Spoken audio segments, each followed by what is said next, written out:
Hi, I'm Marty Riffey and I make Afghans.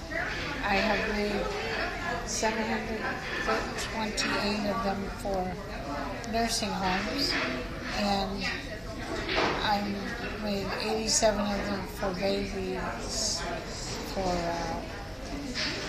blessed blankets, and I'm working on setting up another program to make more of them for the babies through Loveland's program here. And I have, it takes about 10 to 12 hours to make one, and I make 2 to 3 a week. And then I hope to get to 800 by about September of this year.